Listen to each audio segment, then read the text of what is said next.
Ladies and gentlemen, it's day 3, it's team 3, and that is Hungary. Now, up until the 1960s, Hungary was seen as one of the best teams in the world. They finished runners-up at both the 1938 and 1954 World Cups, with the latter seen as one of the best nations to have never won the World Cup. From the 70s though through to 2016, they only made 3 tournaments, and in all of them, they were knocked out at the group stage. They returned to an international football tournament at Euro 2016, where they were drawn in a group featuring Iceland, Portugal and Austria, and they topped it, but they were defeated in the round of 16 by Belgium.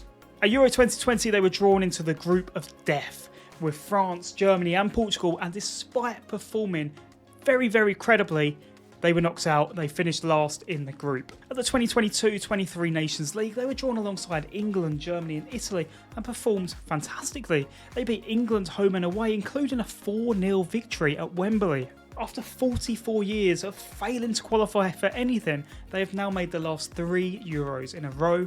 But once again, it has to be stated that the tournament has been expanded in the last 3 tournaments. In terms of how they qualified, they did so unbeaten. 5 wins and 3 draws was enough to take them to the finals.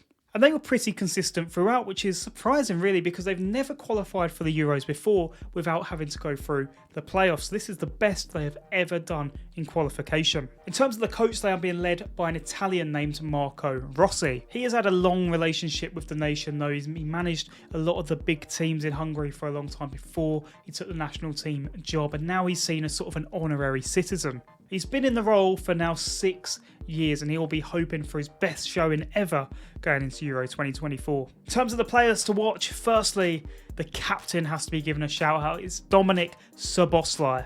The 23-year-old was picked up by Liverpool last summer after doing really well in the Bundesliga, but now he's also done really well for the Reds too. He is definitely the man that most Hungarians will be pinning their hopes on. Another really strong player though is a man named Barnabas Varga.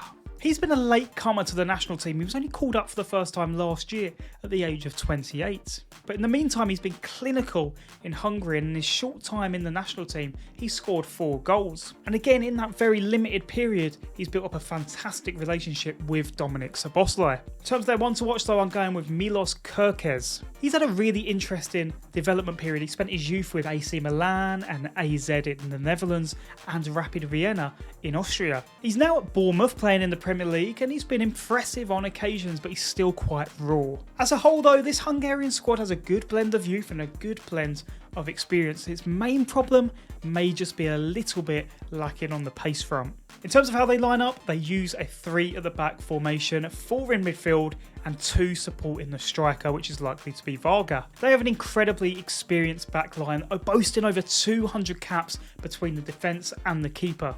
The wing backs are allowed to maraud forwards, and Szoboszlai is in a sort of free role. Sometimes you see him in the attack, getting in the box for crosses, and other times he's dropping deep to the halfway line to pick up the ball and link up play. In terms of what they hope will happen, they will hope they can pip Germany to the top of the group. They have so much belief in this squad that they have the talent to do so.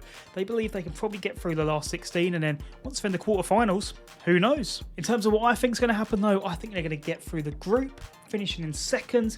They're then going to go into the last 16 though, where they'll probably face either Croatia or Italy, and with their tournament experience, their know-how at international level, I think Hungary will probably go home at that stage. But that'll be a major improvement on their last tournament where they finished bottom, if they can do so. In terms of the odds to end, 80-1, the same as Scotland, which I think is a little bit ludicrous. I think Hungary are certainly the better side.